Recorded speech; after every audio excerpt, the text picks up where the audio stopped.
आज आपण जी शरीरावरती खाज सुटते त्याबद्दल जाणून घेणार आहोत. खाज या विकाराला लहान, वय, स्थळ, काळ याचे काहीच बंधन नसते.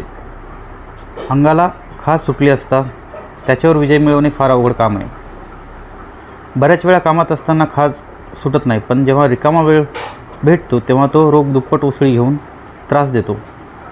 खाज ही येते वेळेस चोर पावलाने सावकाश येते. वेळेवर योग्य उपचार झाले तर लवकर जाते. नेमके कारण व त्याकरिता पथ्य पाळणे याची नितांत गरज असते.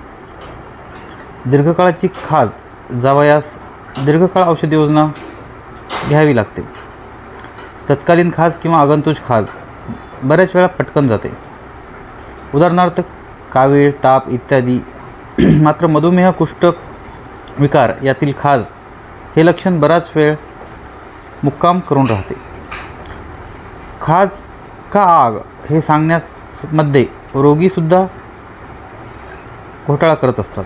तसेच रोगाचे नेमके लक्षण समजून घेण्यासाठी आपण वैद्य लोकांनाही यामध्ये कन्फ्युजन असते. खाज रोगाचा राजा कफदोष हा असतो हे आपण बऱ्याच वेळा विसरून जातो. खाज हा रोग आहे का एका वेगळ्या रोगातील एक लक्षण आहे हेही समजून घेणे तितकेच आवश्यक असते. खाज विकारग्रस्त रुग्णांनी 2-4 वेळा किंवा 2-4 दिवस मीठ पूर्णपणे बंद करून पाहावे.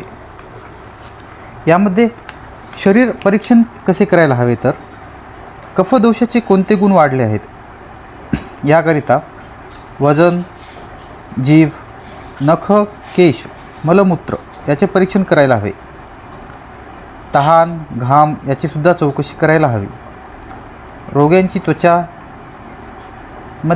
फोड, पुवाचा पिवळेपणा, पांढरेपणा, वास व त्याचा कमी अधिक होण्याचा कल अभ्यासायला हवा. रोग्यामध्ये थकवा, जडपणा, मुंग्या येणे याची चौकशी करायला हवी. पायावरील व चेहऱ्यावरील सूज याचेसुद्धा परीक्षण रोग्यांमध्ये आपण करायला हवे. काख, जांघा यामध्ये फाजील घाम येतो का हे सुद्धा आपण तपासायला हवे. यानंतर उपचाराची दिशा आपण कशी ठरवायला हवी.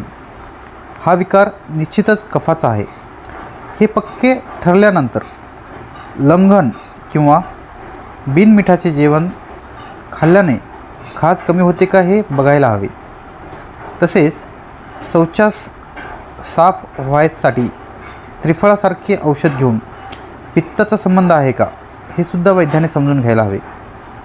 तुळशीची पाने, करंजेल किंवा सांजगिरे अशा विविध तात्पुरत्या शामक उपचारांनी कफपित्त किंवा पित्ताधिक्य याचा निर्णय घेता येतो. लघवी मोकळी झाल्यावर खाज कमी होते का याचा अंदाजसुद्धा आपण घ्यायला हवा. आज आपण काही अनुभविक उपचार याबद्दल जाणून घेऊया.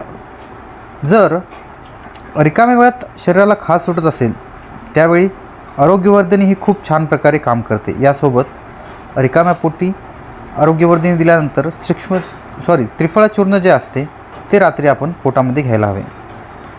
जर सायंकाळी खाज सुटत असेल तर आपण वातनाशक उपचार करायला हवेत. एक्झाम्पल, जो व्यक्ती क्रश असतो त्यांच्यामध्ये शतावरी घृत किंवा महातिक्त घृत सकाळ संध्याकाळ 2-2 चमचे किंवा मात्रेनुसार पेशंटला पोटामध्ये द्यायला हवे. खाज ही जर शीतपित्त, गांधी या विकारांमध्ये होत असेल तर त्या जागेवर आपण तुपामध्ये मिरपूड कालवून लावावी. पोटामध्ये लघुमालुनी वसंत, लघु सुतसेकर, कामदुधा, प्रवाळ यासारख्या कल्पांचा आपण उपयोग करायला हवा.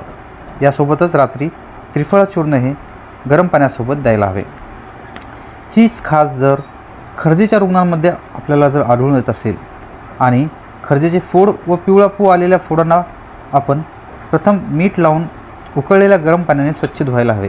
त्यानंतर स्वच्छ कापसाने पुसून संगजिरे, कापूर, तूप, करंज तेल, चांगला कात याचे मिश्रण करून त्या मलमांवरती लावायला हवे. खास जर नायटा व गचकरणे या विकारांमुळे होत असेल तर त्यामध्ये 50 ml करंज तेल व 5 ग्रॅम कापूर असे मिश्रण मिक्स करून खाज सुटलेल्या भागावरती चोळायला हवे. त्यामुळे जी खाज असते ती मरते. हीच जर खाज कावीळमुळे उत्पन्न होत असेल तर ती खाज थांबवण्यासाठी सतत सांगजिऱ्याची जी पावडर असते ती सर्वांगाला लावायला हवी. पोटामध्ये कावीळीकरता आवश्यक ते उपचार करायला हवेत. कोरफडीचा जो गर असतो तो आपण पोटामध्ये घ्यायला हवा. यासोबतच मनुका आणि ऊससुद्धा उपयोगी पडतो.